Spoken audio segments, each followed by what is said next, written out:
老夫人，请用点点心吧。啊，谢谢。别见外，吃一点吧。啊，这是哀家特地为你准备的。谢谢。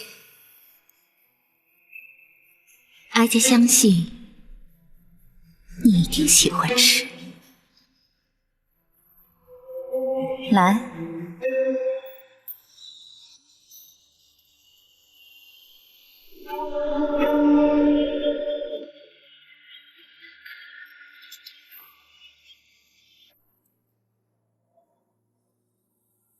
这叫心怀蜜，用杏仁、槐花和蜂蜜调制而成，是当年哀家那位好姐妹自创的甜点。好吃吗？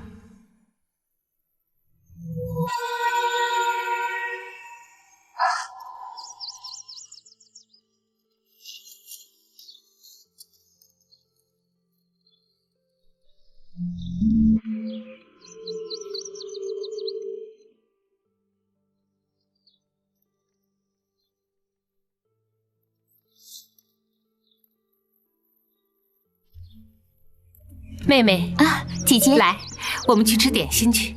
哎，来，来坐。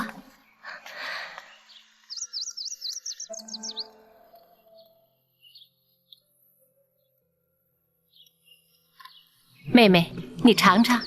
哎，你又研制了新的点心？是啊，是我刚研制出来的，当然要请妹妹第一个尝了。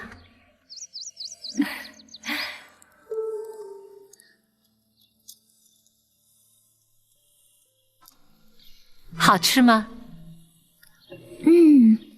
有淡淡的花香，有点苦涩。不过饼心却是甜的，真的很好吃。你是怎么做的？这是5月初开的槐花，带皮的杏仁，再加上断花的蜂蜜，用栗子面揉合以后再烤出来的。这么好吃的点心，有名字吗？有啊。采用食材的名字就是姓怀蜜3个字的谐音，心怀蜜，就是心里揣着甜甜的蜜。心怀蜜，姐姐是不是要献给皇上的？不，这只是做给我们姐妹俩吃的。为什么？因为这是我们姐妹共同的写照。我们刚进宫的时候，就像初开的槐花，洁白美丽；而在宫中的日子，就像杏仁一般苦涩。不过，只要我们安心的待在宫里，总有一天会得到皇上的宠幸，往后的日子就会像蜜一样甜。姐姐，姐姐只教给你做法，也只做给你一个人吃，记住。这可是我们姐妹之间永远的秘密。从此以后，哀家学会了做这酥饼。20年前，当哀家那位姐妹过世之后，哀家才下旨宫中御厨学着做。可是这心怀蜜只给哀家一个人吃，甚至连皇上都没有尝过。因为哀家曾经答应过他，这是我们俩之间永远的秘密。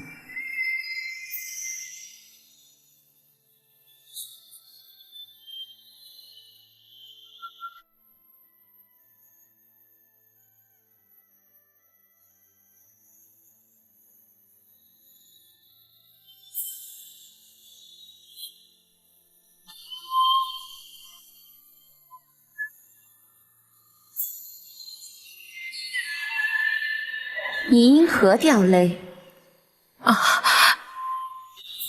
没有，没有。哀家亲眼所见，怎说没有？我太后娘娘对20年前的姐妹还如此的怀念，真是令人感动。老婆子天生就爱哭，就连听人说书都会哭得稀里哗啦的，让娘娘见笑了。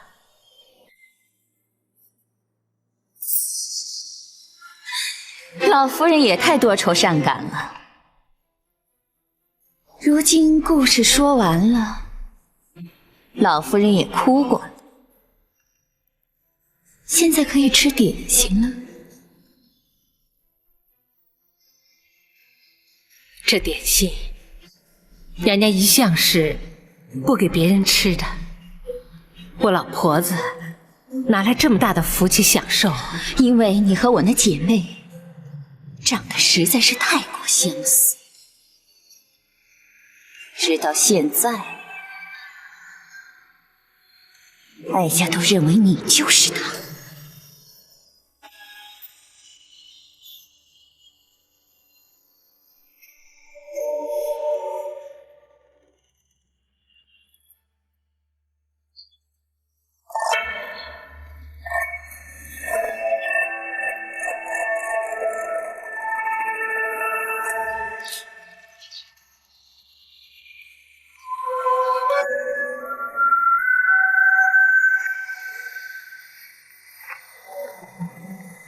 展昭叩见皇上，八王爷。展护卫平身，谢皇上。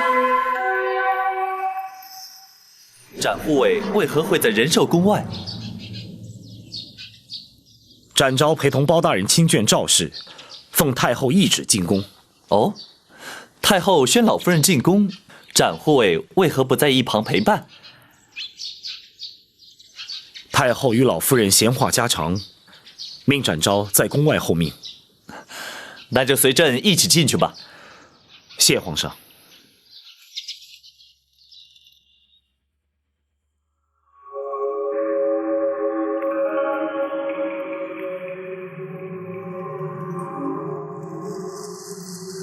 娘娘怎么不说话了？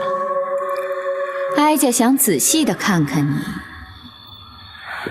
我一个瞎老太婆有什么好看的？娘娘就别再取笑我了。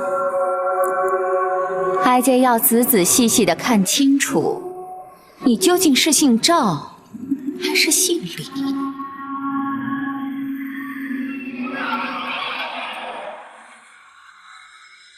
皇上驾到！奴婢叩见皇上八王爷。平身。儿臣参见母后，望母后病体早愈。免礼。皇上来仁寿宫，怎不先通知一声？八贤王又怎会联袂而来？父王得知母后患有失眠之症，特来探望。哦，哼，自从哀家迁进这仁寿宫，八贤王可是头一回来。惭愧，本王不敢贸然前来打扰太后，没想到却失了君臣之礼，还请太后恕罪。千万别提什么君臣之礼，八贤王乃是先皇玉帝，又是皇上的生父，既是一家人，又何必拘礼呢？你能来看看哀家，哀家高兴还来不及呢。多谢太后不罪之恩。本王是来提醒太后，那安神露虽可助眠，却不宜服之过量，否则恐对凤体有伤啊。难得八贤王如此细心，哀家感激不尽。这位就是包大人的亲眷吗？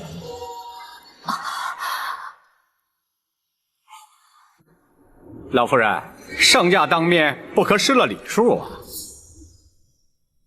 啊！天下百姓乃是皇上的子民，我老婆子理当大礼参拜。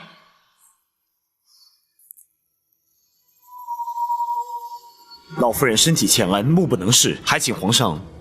展护卫，该跪就跪，该拜就拜，我又怎么能够例外呢？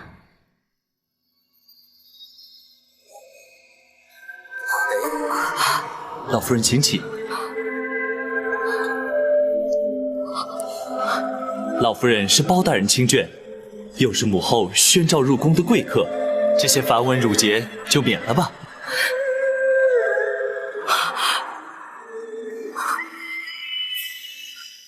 老夫人因何落泪？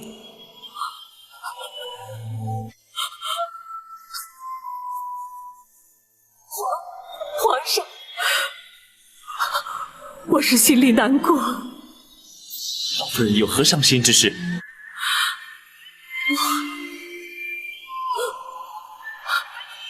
皇上，我听说皇上不是太后娘娘亲生，可是却对太后娘娘小心丝毫不减。可怜我老太婆，明明有一个亲生儿子，她却不肯认我，丢下我一个人，孤苦伶仃的夏老太婆。皇上，我怎么能不伤心，不难过？竟有此事？难道包大人对此事就不闻不问吗？回皇上，包大人正在着手追查，一旦查明，自会还老夫人一个公道。如此不孝之人，休说朕不放过他，便是天地之间也难容他。展护卫，转告包大人，务必尽快查办此事，以安老夫人之心。展昭遵旨。皇上，老夫人进宫已久，未免包大人挂心，臣敢代老夫人请辞出宫回府。哀家许久没见外人了，老夫人难得进宫，就留宿一晚。明日一早，哀家再派人送老夫人回府。哀家坚持，展护卫可以先回去禀明包大人。惠娘娘，展昭奉包大人之命随侍老夫人，不得擅离。既然太后留下老夫人，展昭也留下陪同老夫人，请太后恩准。展护卫留下照顾老夫人也好，以免包拯担心。谢皇上。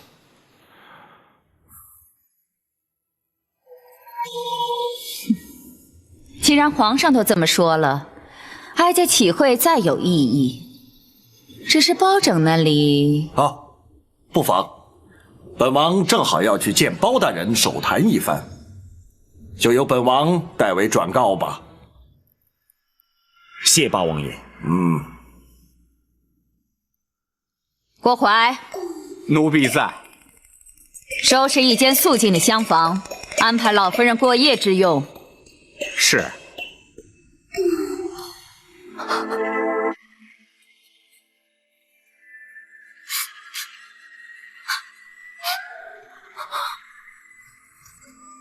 什么？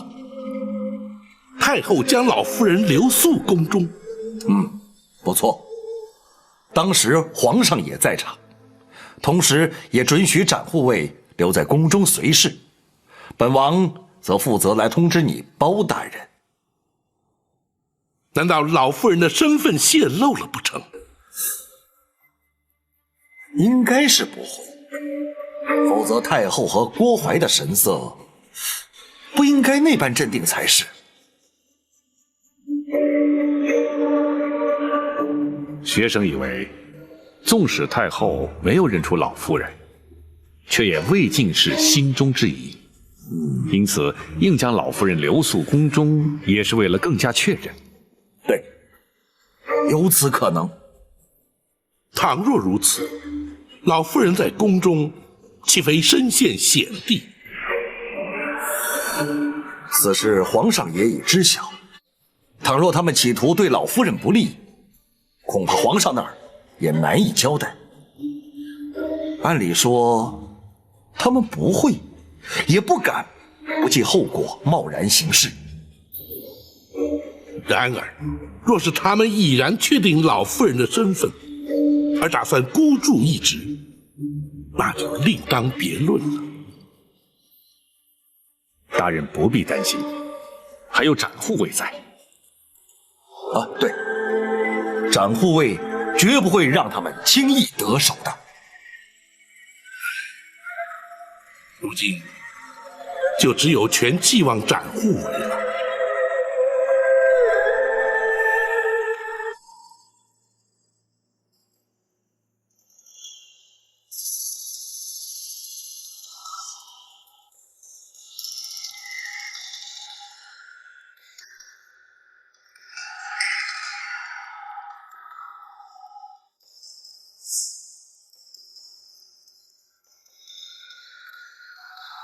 夫人。东盼西盼，早盼晚盼，盼了20多年，如今他就在我的面前，却看不见他的容貌。我能听到他的声音，触摸到他的双手，甚至能感受到他的呼吸、心跳。可是他却不知道我是谁，只当我是一个让人可怜的瞎婆子，一个与他毫无关系的陌生人。老夫人，请暂且不要想这些。如今老夫人身处险境，稍有不慎，便会遭人暗算。身处一世，形同陌路。若是不能母子相认，就算是躲过所有的危机险境，又有何意义呢？老夫人切莫气馁，包大人定会为老夫人洗雪沉冤，到时候老夫人必定会母子团圆。可是老夫人必须谨慎小心，安然度过危机，才能如愿以偿。唉，若不是盼着这一天，我早就不眷恋这悲惨的人世了。展护卫，你有什么话就尽管说吧。太后将老夫人留宿宫中，想必是另有所图，请老夫人暂且忍耐，及早就寝，一切交由展昭应付即可。好，一切就依你。无论夜间有何动静，都请老夫人闭门不出，展昭自会在屋外守候。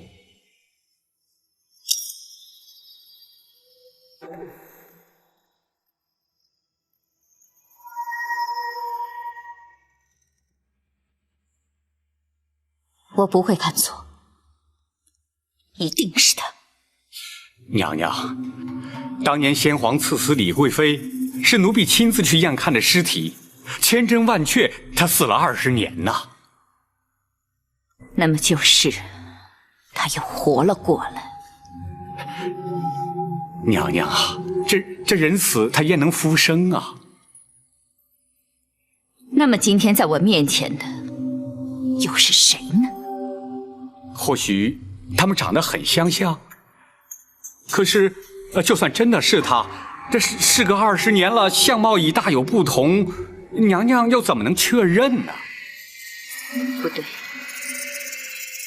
他能瞒得过天下人，只是瞒不过我。当年我与他朝夕相处，无论他今日如何伪装掩饰，那种神态举止是变不了的。郭淮，奴婢在。你把他请到寝宫来，先逼不出他的真实身份。娘娘，哀家的话你敢不听？奴婢不敢，奴婢遵旨。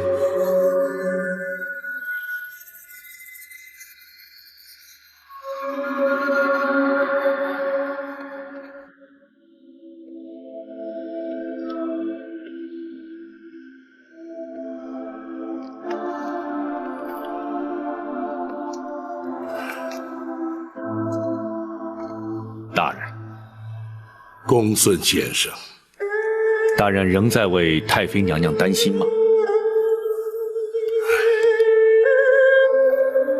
展护卫虽在娘娘身边，然而后宫全在太后与郭淮的掌控之中。本府担心的是，明枪易躲，暗箭难防。大人不必担心，展护卫武艺高强，胆识过人，想必定会保得娘娘安然无恙。单凭武功不足为事，展护卫需要的是斗志，而非斗力。说是娘娘的安危，实则却是正邪善恶之争。胜，则是公理正义之胜；败，则是天道人性之败。本府虽知展护卫必能妥善应对，却仍难免挂记于心的。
张护卫，郭公公，咱家奉了太后的旨意，请老夫人前去叙话。老夫人已然安寝，请郭公公回禀太后，恕难奉诏。张护卫，你没有搞错吧？此刻刚刚入夜不久，老夫人怎么可能已经入睡呢？郭公公有所不知，公孙先生正在替老夫人医治眼疾，最忌劳累，每日入夜既眠，从无例外。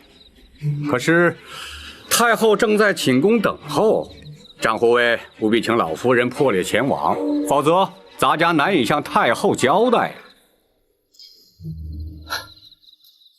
就算展某想帮公公的忙，恐怕也是无能为力。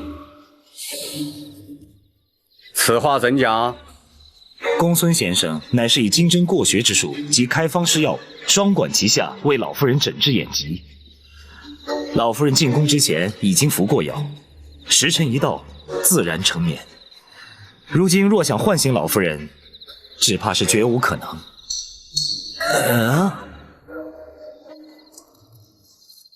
郭公公还是尽快回去禀奏，免得太后哭等。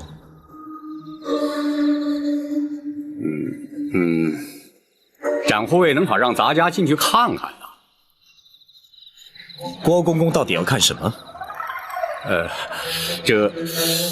郭公公虽是近身太监，并无男女之别，可是老夫人已经入睡，又何必前去打扰？除非你不相信展某。不，展护卫言重了，咱家是奉太后旨意而来，若不进去看看，如何向太后交代？说来说去，你还是不相信我吗？展护卫，见谅了啊！咱家今天是非看不可。展护卫，咱家可是奉太后的懿旨而来啊！展昭也是奉了皇上的口谕，留在此地照顾老夫人的。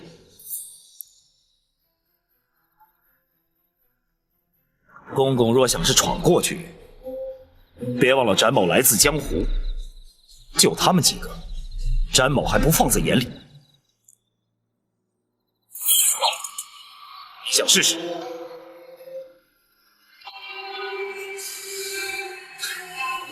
公公，还是回去复命吧。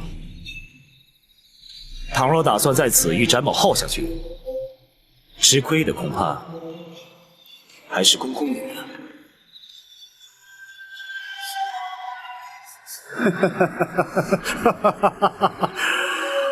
张护卫，千万不要误会，咱家只是为了向太后有个交代。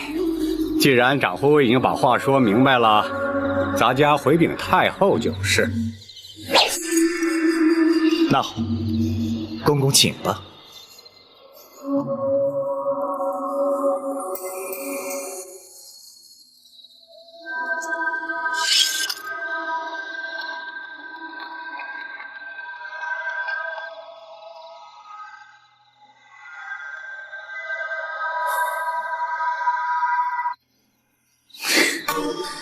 好个大胆的展昭，竟然敢和哀家作对！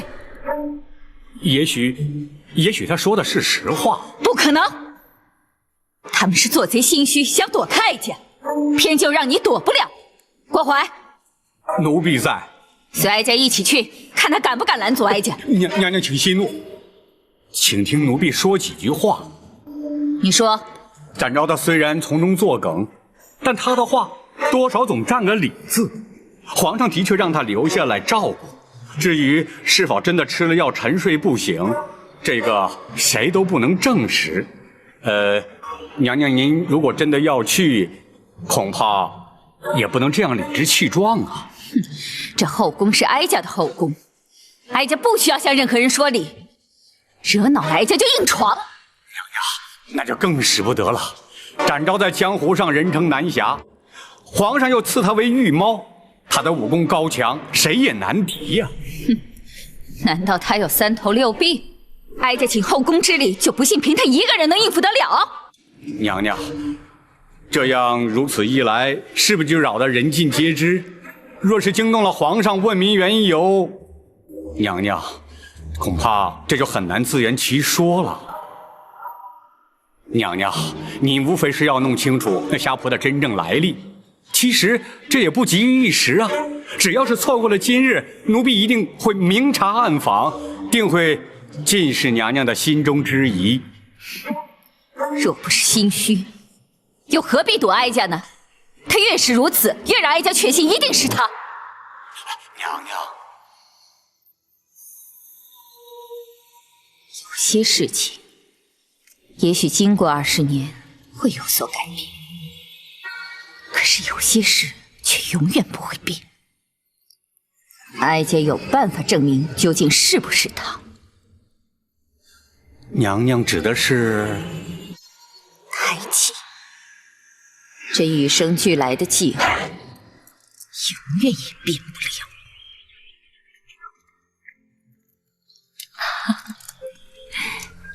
姐姐这头秀发真漂亮，皇上见了一定会喜欢。女为悦己者容，我们作为女子，恐怕这一生花在梳妆打扮上的时间少不了。真不知道是信还是不信呢。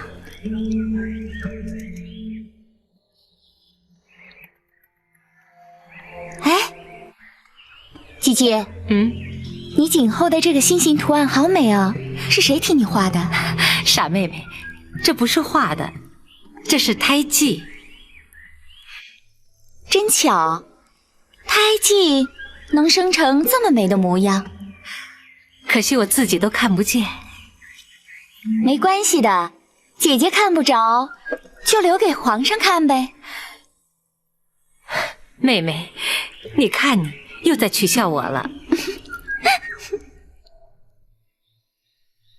那胎记生在后颈发根处，无论多少岁月，也不会让它消失。只是平日会被头发遮盖，难以察觉。娘娘是想从胎记上来证明她的身份？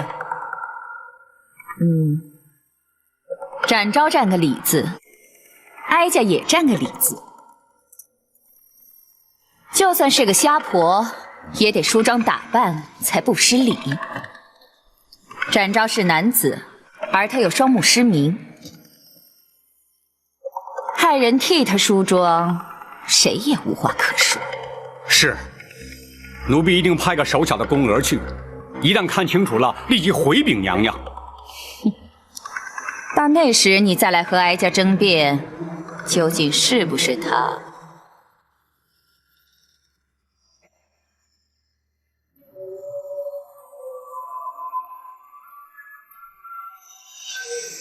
展护卫，你就出去歇会儿吧。我们梳妆打扮，你们男人看着岂不是没趣儿啊？展昭奉命陪伴老夫人，不敢稍有懈怠，打扰了老夫人，还请恕罪。你要是不嫌烦，就陪着吧。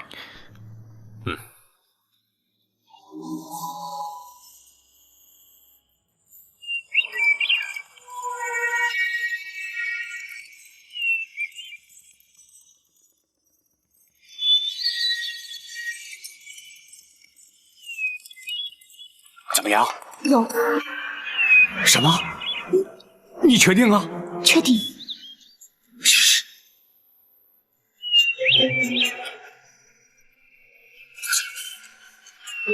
不可能啊！他明明早就死了。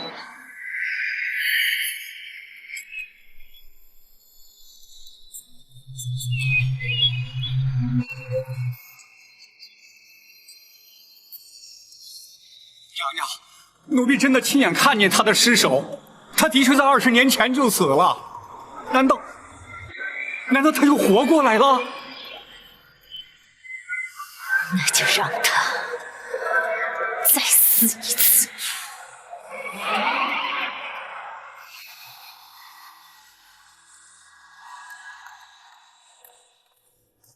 老夫人，我们可以走了。走？去哪里？出宫回府。现在走合适吗？此地不宜久留，只有回到开封府衙，才能真正保得老夫人的安全。好，那就请展护卫带路。是，请。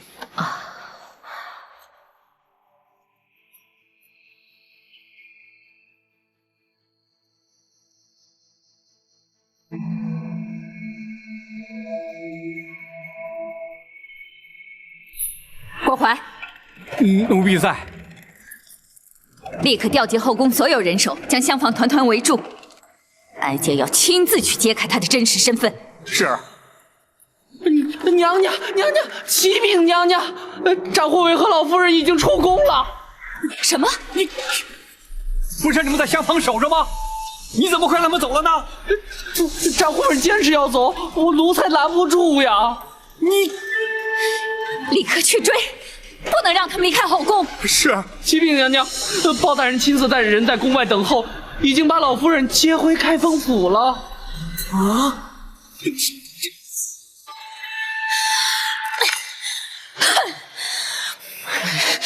这个包拯！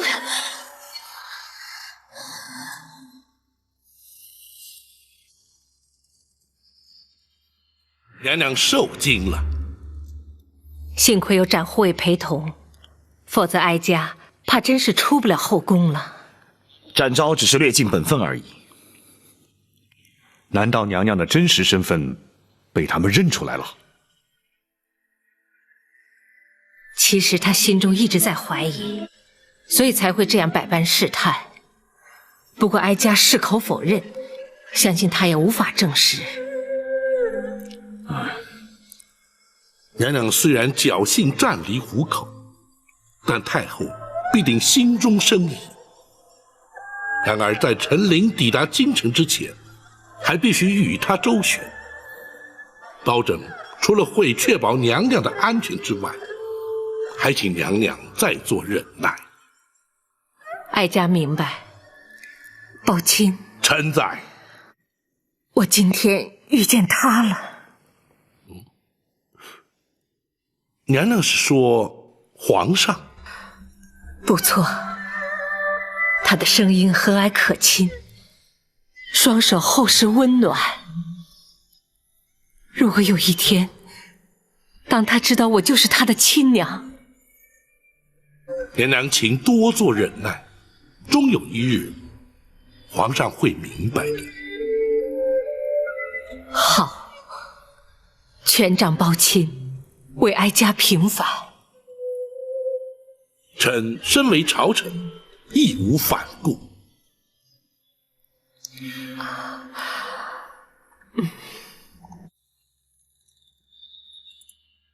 原来这都是包拯在其中作梗。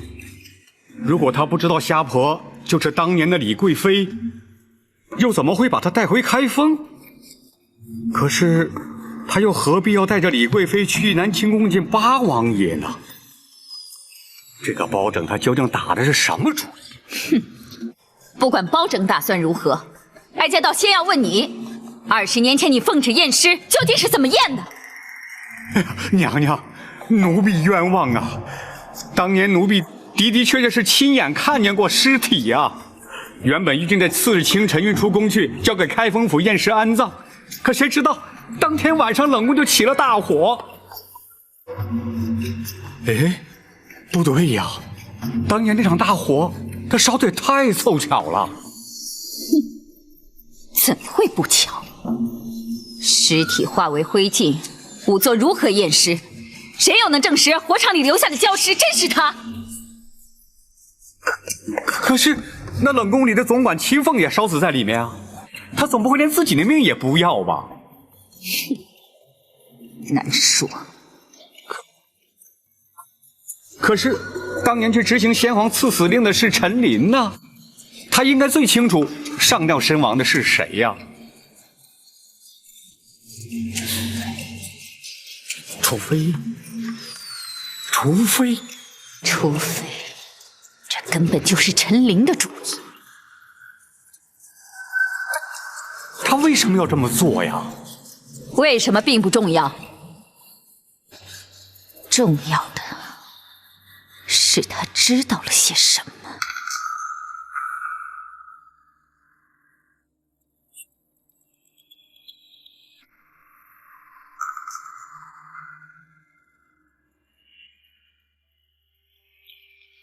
记下的东西。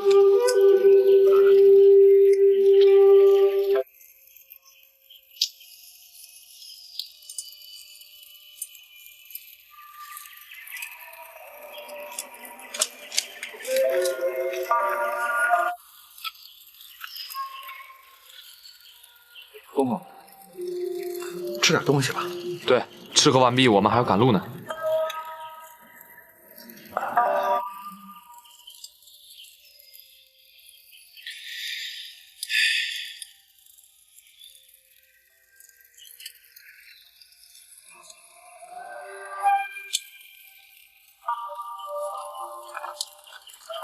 老人家，多少还是吃一点儿，否则路上饿了再吃，多有不便呐。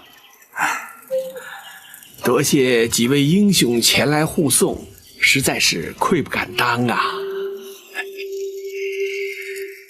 您是包大人的重要人证，在下兄弟奉包大人之命前来保护，又何必言谢？对了，什么案子要你作证啊？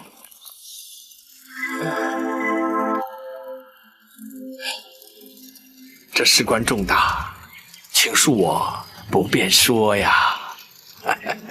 那有什么？难道我们几个兄弟还会四处瞎说吗？这好了，四弟，包大人的案情我们不需要知道，何必让老人家为难呢？不错，四哥，你我唯一的任务便是让老人家安全无虞地回到京城。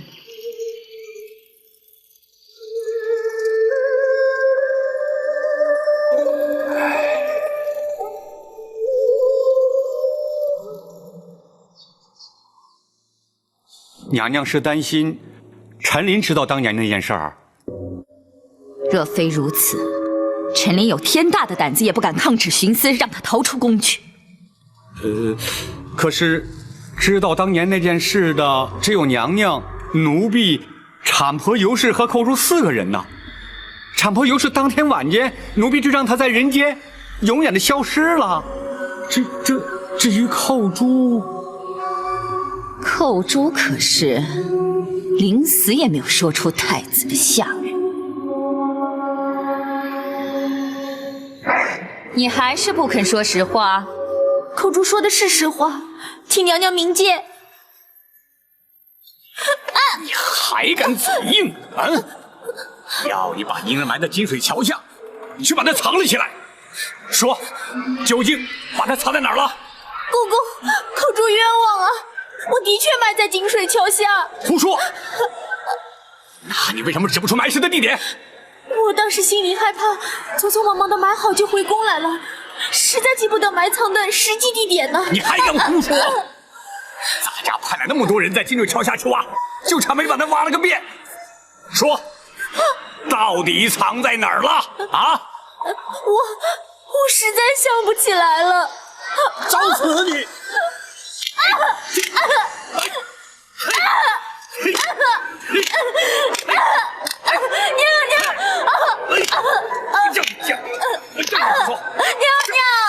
公主冤枉啊！好了，别打了，让本宫再问问。是啊。寇珠，娘娘，你是我金华宫的程昱，一直跟在本宫身边。这些年来，本宫待你如何呀？回娘娘，口珠自小进宫，直到入了金华宫，跟着娘娘，才不受其他宫人欺负。娘娘对口珠恩重如山。难得你还知道感恩。这狸猫换太子之事，乃是极端机密。若你不是本宫心腹，本宫也不会让你参与其中的。娘娘信任口珠，是对口珠的恩宠。那么，你就是这样来报答本宫的吗？娘娘，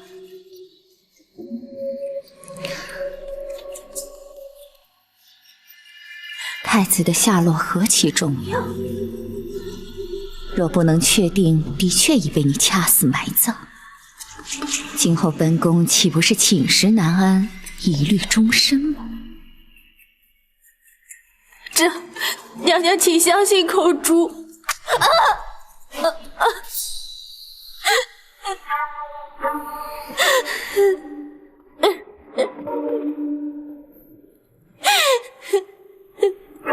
你要本宫如何相信？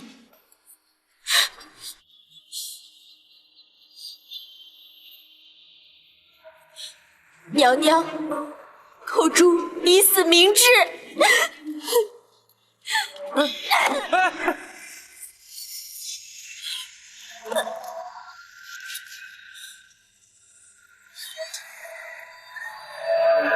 请娘娘安心。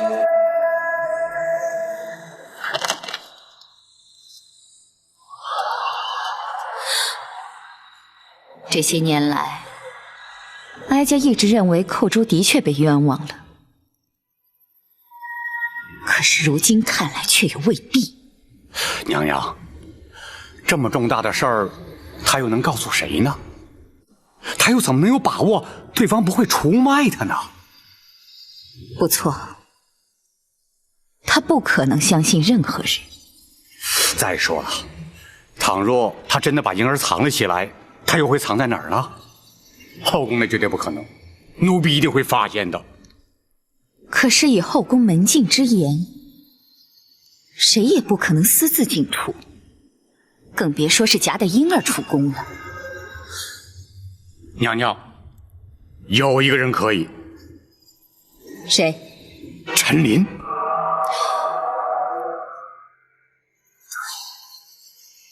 当时他是首领太监的身份。娘娘啊，奴婢虽不受他管，但也得敬他几分。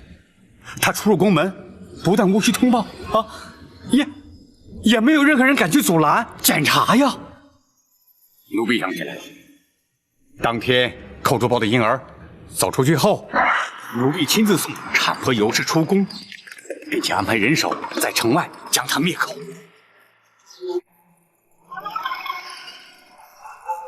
你出宫后，自会有人来找你。等你们见面之后呢，你这一辈子就不缺吃穿了。谢谢总管，谢谢总管。不用谢，这是你应该得的。去吧。是。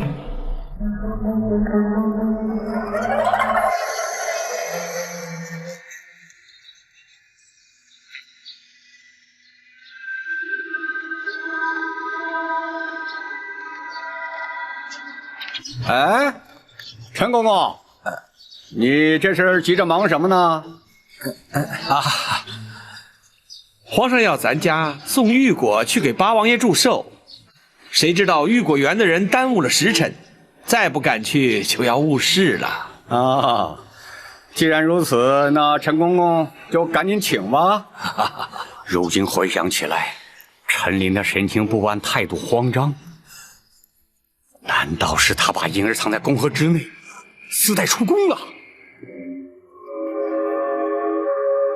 不会错，定是如此。那么，当年李贵妃逃出宫去，想必也是他安排的。原来一直是他。是他为何不向先皇举报呢？他不敢。当年先皇见李贵妃生了个怪物，震怒之下，谁敢多言？后来，先皇又沉醉于道家之学，不理政事，娘娘又总揽宫中大权，陈琳为求自保，他能敢说吗？那么，为何事隔20年，他又出现在京城？莫非他真是来报仇的？娘娘，李贵妃当年都不敢出面喊冤，如今娘娘又贵为太后，她凭什么报仇啊？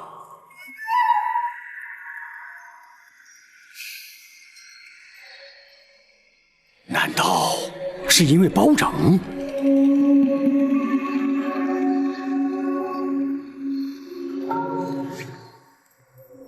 包拯虽说是铁面无私，可是宫闱之事还轮不到他插手。哀家明白了，是八贤王。包拯曾将他带进八贤王府。昨日八贤王说是特意来仁寿宫探望哀家，其实却是为了他。这竟然扯上了八王爷！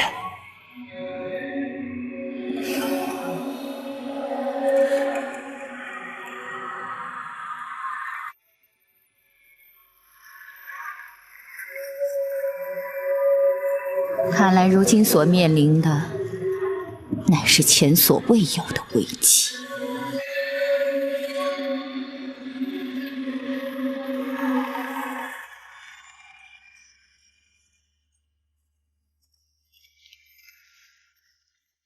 大人，娘娘的病情可是有了变化？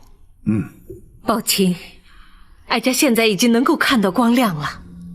太好了，公孙先生可否略作说明？是。娘娘这几日施针用药，从未间断过。若论医理，此时最忌情绪激动。可是娘娘的情形却恰恰相反。娘娘入宫之后，因与皇上相见而难抑激动之情，想不到体内运行之气竟借泪水把久滞的经脉打通了。公孙先生是说，娘娘双目复明已确有可能？正是，而且随时都可能会发生。没想到娘娘因祸得福，可喜可贺。还有赖公孙先生妙手回春，学生不敢居功。这也是老天垂怜，让哀家能够亲眼目睹20年沉冤昭雪。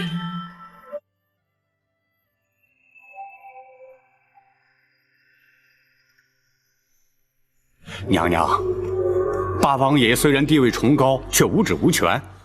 就算他们靠八王爷撑腰，恐怕也动不了娘娘，翻不了案。不，八王爷乃是赵氏皇族族长，皇族中人无不以他马首是瞻。同时，他还握有上打昏君、下打谗臣的先皇御赐金剑。一旦他插手此事，哀家也难以对抗。如何是好啊？八王爷之所以被尊称为贤王，乃在于他处事公允、依法讲理。若是无凭无据，他也不会插手。娘娘啊，20多年都过去了，不会有证据留下来了。哼，没有物证，却有人证。娘娘是说李贵妃？不，她只是一个抗旨不遵的先皇陶妃。她若作证，自可轻易推翻，无人会信。那真正的关键人证是陈琳。陈琳早已告老还乡，不理世事了，难道还会找她回来作证？包拯以远方亲眷之名带李妃入京，甚至带她前往南清宫见过八王爷，可是却为何迟迟时不提此案。他们在等陈琳进京。没错，你曾说过，包拯的侍卫出京而去，却不知去向。哀家可以断言，他们是接陈琳去了。娘娘，那如此一说，他们是在等陈琳一旦进京，包拯必然会开始行动了。没错，因此无论如何，绝不能让陈琳进京，知道吗？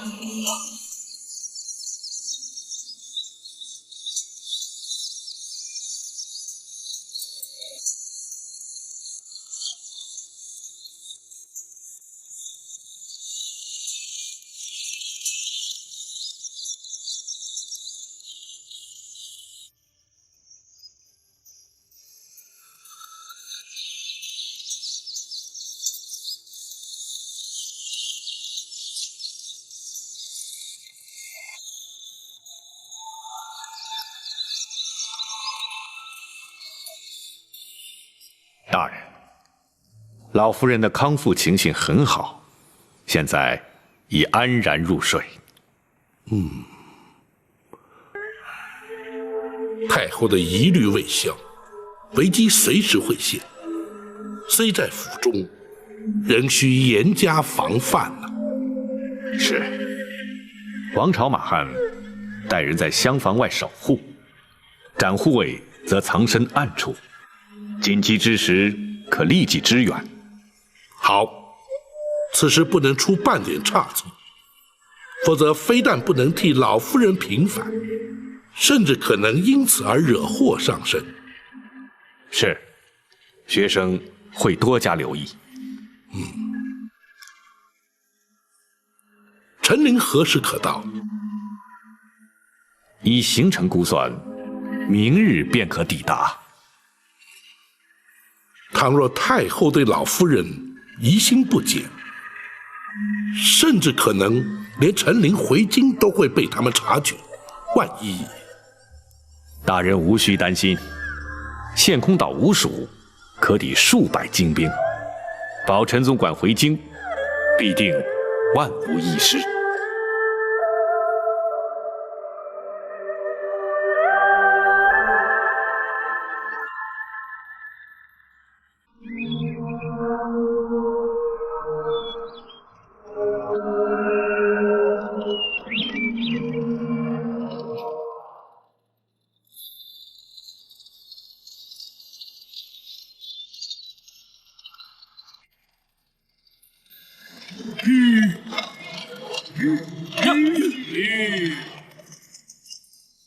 怎么会有官兵设下路障？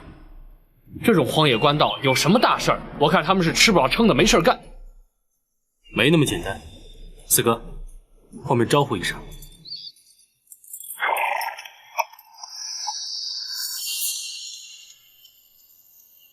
你们过来，接受盘查。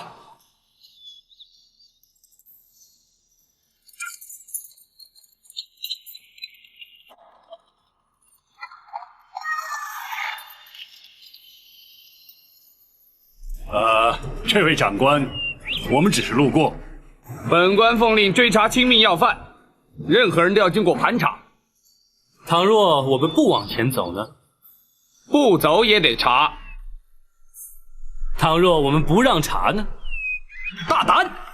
你们敢抗拒盘查，本座立刻下令拘捕你们送官。凭你们还办不到。你去吧。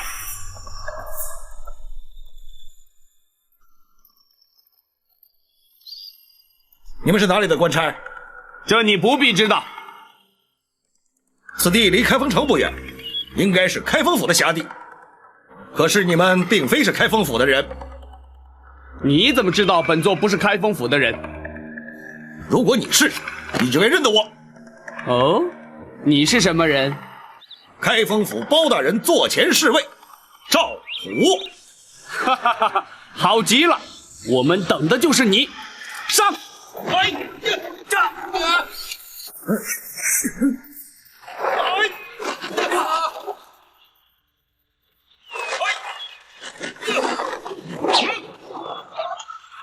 我就知道你们不是真的官兵，果然没有料错。我要的是马车里的人，识相的立刻离开，还可以保一条活命。既然你们不是官府中人，想必是来自江湖。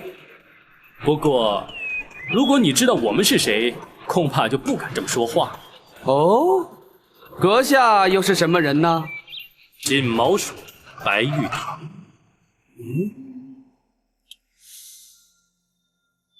你不用看了，县空岛五署全在此，你还想拦我们吗？五位都是江湖豪杰，何必淌这官府的浑水呢？在下也是受人之托，还请五位不要插手。你错了，这件事县空岛五署管定了，你最好让我们过去，要不凭本事把我们留下。在下是拿人钱财替人消灾，不挡人财路乃是江湖规矩，彼此日后还要再见面吗？不，像你这样只管拿钱办事，不问是非黑白，根本就是江湖败类。谁说要跟你再见？白玉堂，你不要敬酒不吃吃罚酒。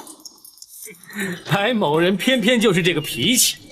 你五署再有能耐，也未必敌得过我人多势众啊！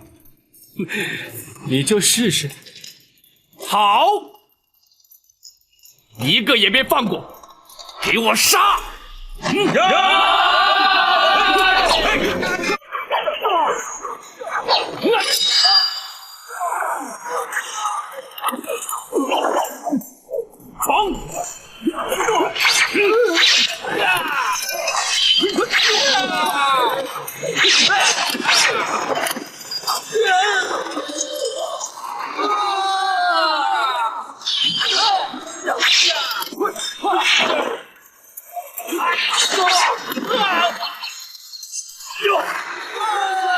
三哥开路！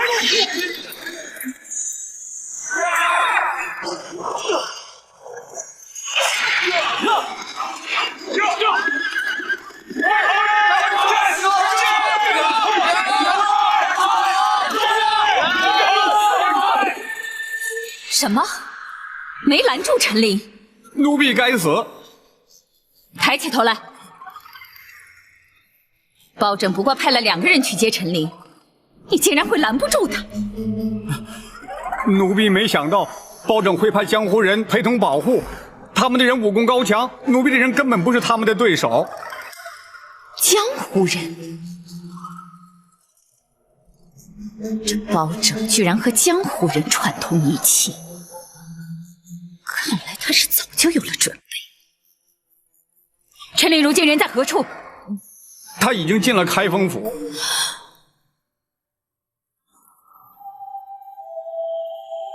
包大人，陈公公辛苦了。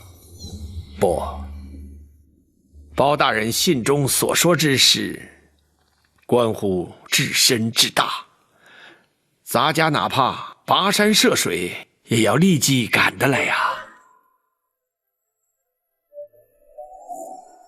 只是途中竟会遭人伏击，却让公公受惊了。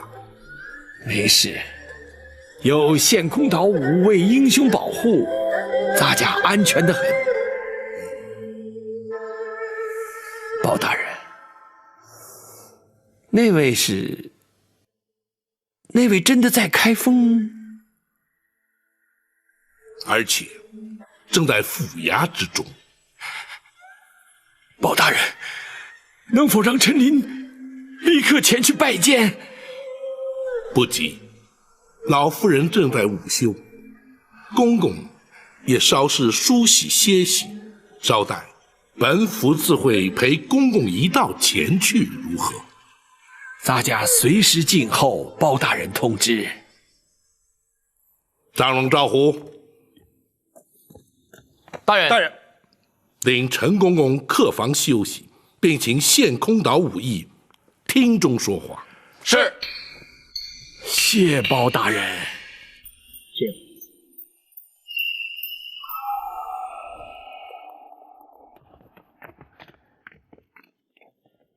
大人，如今白玉堂已将陈总管安全带到京城，大人可要带他进宫面圣？不，时机不宜，还是将老夫人之事了结之后再去不迟。是。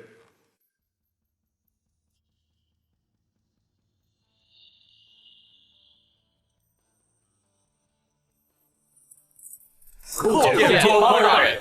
无畏秦旗。谢包大人。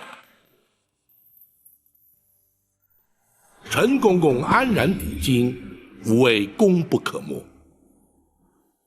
包大人有令，草民兄弟岂敢不遵？幸喜人证无恙。包大人，包大人可知伏击拦路的是何人所指使？陈公公是本府侦办重大案件的人证，那指使伏击之人自然与本案有关，只是如今尚在查证阶段，本府不便透露。包大人办案有用得着我们草民兄弟之处，请尽管吩咐，我们定当全力以赴。对，包大人只要招呼我们一声就行。不敢有劳五位，此案牵涉太广，五位不宜介入。包大人，你也太瞧不起我们了，有我们加入，保证能帮包大人立刻破案。二弟，不得无礼。二哥，包大人不要我们介入此事，必有缘由，我们听命就是了。哎，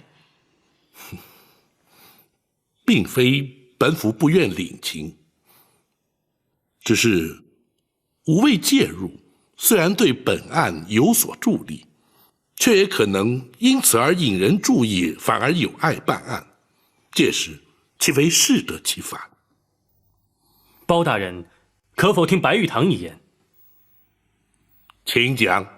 陈公公返京途中，对方伏击不成，势必会再度尝试。陈公公虽已在开封，却仍处险境。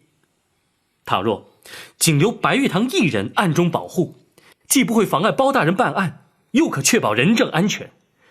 如此一来，岂非两全其美？